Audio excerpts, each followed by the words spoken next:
I don't think he was at first. I think that's really what the no, not yet was about. Gotcha. I think when he said that was the minute he realized that he was dead.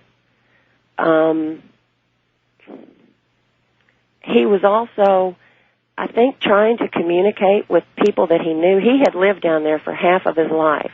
Did he essentially say goodbye to you? Did was he aware of when you left? Were you aware of? Yes? Yes. And what did he say at the end? I went and I stood at the top of the boardwalk that goes down to the beach. Yes. And I could feel his arms around my shoulders like he was giving me a hug. And he actually apologized for having put me through all that. But I think, really, I was the only person that could hear him. And that's why he kept coming back to me. Of course. So many questions. I mean, if you get to talk to somebody who's dead, did you ask any of the questions a person might ask, like, now... They don't answer everything. You know, he never told me his last name. Yeah. Well, you had a full-fledged discussion with a ghost. Yes. That's one hell of a story, Virginia. Yes, it is. All right, my dear. Thank you. Thank you, and good night. So, I've heard this many times, that when we die, we don't necessarily understand right away that we're dead. And somehow we manage to reach out and interface with whoever's there. Maybe whoever finds our body, like that case. To find a body just sitting there, sort of swirling around in the near the sand and the surf. Wildcard line, good evening or morning or whatever, you're on the air. Hi, Art, is this me? It is indeed you. What is your first name? My first name is Eric. Okay, Eric, what's up? Well, I guess this story begins back in the early 1990s when I purchased a fairly old house in downtown Atlanta, about 60 years old or so. And it was really odd because I noticed soon after we moved in that my dog, a Jack Russell Terrier, would refuse to sleep in the bedroom. And this was very uncharacteristic. I'll say. She was one of those dogs that likes to hog the bed and, you know, it's just always in there. Yes, like the cats I have, yeah. And she just hated to go in there. She would go in for about a second and just head right back out again. And the one exception to that is every now and then, over the years, she would catch a mouse.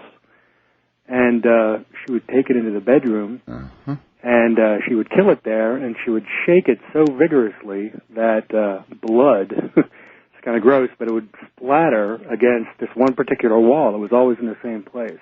Oh, great. So I'd come mouse home. Blood. Yeah, and I'd come home, and of course I wouldn't be too happy about that. No. But anyways, after I'd been in that house for a few years, I started experimenting with OBEs.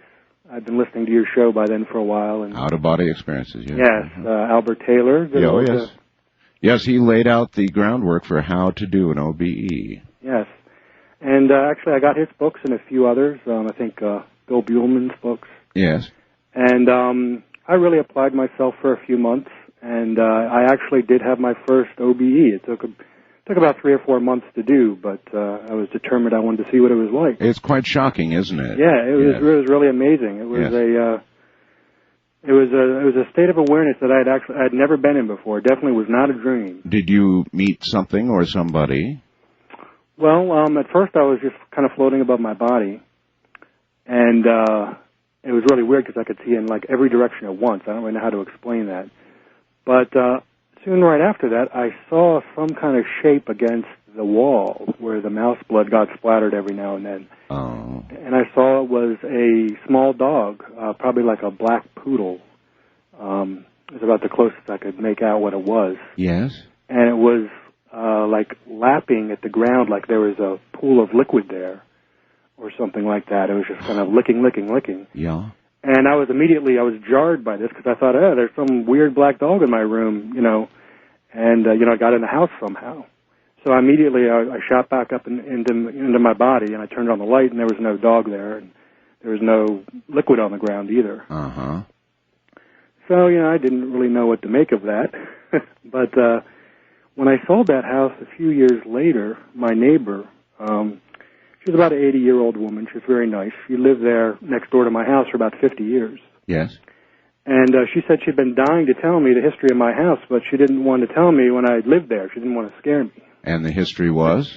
Well, back in the 1950s or so, a young newlywed couple had purchased my house, and shortly thereafter, the husband was killed in a car accident just a few blocks from the house. All right, I'll tell you what, that's a good punchline point. Hold it right there, all right? Okay, sure. We'll get back to you right after the break.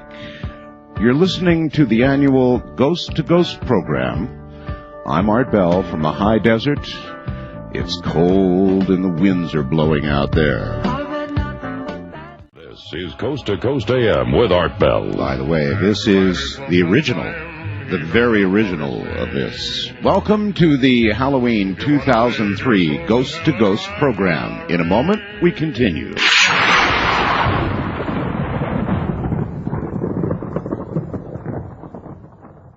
Incidentally, you might want to check out the webcam photograph this evening. It's pretty neat. There's no way my wife, Ramona, though, can look devilish. She's just beautiful. Even when she actually sits there and puts on a face and tries to look devilish. She's actually, she's just beautiful no matter what. So you might take a look, though. And now back to our friend with his dog. Yes, sir. Continue, Yes. please. Yes. So let's see. I think I was just saying that my next-door neighbor, the old lady, had been telling me that a newlywed couple back in the 1950s, they purchased my house, and shortly after that, the husband was killed in a car accident just a couple blocks from the home. Mm. And a neighbor apparently found out about that right away, and she rushed to get the wife just a few minutes after it happened. Mm-hmm. And she arrived on the scene, and she found her husband's body. It was decapitated, and it was a very grisly experience. I'm sure. Yeah, and so she was, of course, distraught and hysterical. And she went back to the house and went into the bedroom, and she shot herself in the head with a gun. God. And my next-door neighbor said that she heard the shot, and she looked, and she could see through the bedroom window that far wall, she just saw blood splattered on it. Blood there. Yeah, and it was the same wall that, my dog enjoyed splattering the mouse blood on, which I thought was something. And, I was curious at that point. I said, did they happen to own any pets? And she said, yeah, they owned a small black dog. And, of course, that kind of sent chills down my spine. I'm sure that'd be the last time I OB'd. Yeah, it was a while after that, and I never did in that bedroom again. I fully understand. Thank you very much, sir. You're welcome. Take care, all right? Well, you see, what is it that animals know that we don't? Obviously something, huh? They have a connection, perhaps, to a bridge world that we can only very occasionally pierce. They see things that, we don't. Cats certainly do. Any of you animal owners and lovers out there know exactly what I mean. East of the Rockies, you're on the air. Good morning. Hello? Hello? Yes, sir. Hi. Hi. How you doing, Art? I'm fine. What is your first name? My name is Rob. Okay, Rob. Well, my story that I have for you tonight concerns some incidents that occurred to me when I was stationed at the Portsmouth Naval Hospital in Portsmouth, Virginia. Mm-hmm. And the hospital has an interesting history. It was built in 1830, was the very first naval hospital ever built. Mm-hmm. And the building that I was in was the original hospital building. They called it Building 1. And when we first got to the command there, they told us a few stories. And one of them they told us was about a specter that they called the Lady in Red. Excuse me. And this had to be a nurse that was supposedly worked on the surgical unit there during the Civil War. Mm-hmm. And she had apparently hung herself on the 5th floor of the building there, which was the old surgical unit. Mm-hmm. How she got the term Lady in Red, we never quite understood. But they told us when we first got there that there were strange things that would happen periodically, not to be alarmed. So, in other words, they just got used to a presence. Yes, Yeah. more or less. Yeah. So the first thing that I had that happened to me, the first unit that I was assigned to, and I did work in the psychiatric unit, which was stationed on the 3rd floor. Strange enough anyway, yes. Yes, I was a medic in the Air Force, thank you. Really? Yeah. Well, yeah, then you know a little bit. A little bit. About it. So at any rate, this first unit that I was on was an open bay unit. So it just had the rows of beds on each side of the ward. Mm-hmm. Didn't have any privacy or anything. Yeah, straight ward. I understand. Right. So most of the shifts that I worked there were the graveyard shifts from the 11 p.m. to 7 a.m. So I spent a lot of time in there in the middle of the night. And this first incident, we had just a handful of patients on the unit that evening. It was somewhere around late November. Uh-huh. And it was rather cold. So we had all the lights out except for a light at the very front desk where I was sitting and just reviewing some charts. There was another corpsman with me, but he was off to the side. We had a little wing that ran adjacent to it, and he was by himself. Mm-hmm. So I was out on the unit minding the store, so to speak. Mm-hmm. And I had this young man. He was about 18, 19 years old, and he had gotten up. It was about 3, 4 o'clock in the morning.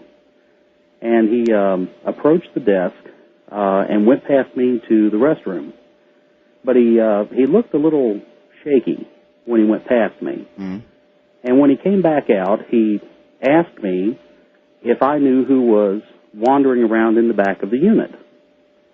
And I told him that there wasn't anybody back there. Mm-hmm. Well, he proceeded to tell me that he had seen this woman and that she was dressed in antique clothing and that she appeared to be floating in the back, and she was circling around a pool table that they had in the very back for recreation. Bearing in mind you're in a psychiatric unit here, right? Yeah. So, and so, you're taking a little bit of it with a grain of salt. yes. So, I didn't at first really think anything of it. I thought perhaps he had been dreaming, had just woke up. And so what happened? Well, he was very insistent that something very strange was going on. So I got the other corpsman, and together we went back to the back of the unit with a pair of flashlights. And we did have one little dim light that was on outside of the medicine room. Right. And we didn't see a thing. But this young man was so insistent that he had seen this woman, described her, the period dress that she wore. Yes. And he was so frightened that he refused to go back to his bunk. He insisted on sleeping closer to the desk. Well, I can't say that I blame him at all, but No, why would you give it particular credence since it was a psychiatric ward after all? This particular ward, it was for what we called adjustment disorders, which was nothing terribly serious. It's just usually young kids that when they got out of boot camp, they get thrown into their first command. And well, okay, so you never saw this entity yourself. I never actually saw it, but it was, and the next morning, when we mentioned it in the morning report to the AM crew coming on, right, the head nurse, he was a lieutenant commander, had been in the Navy for over 20 years. Yes.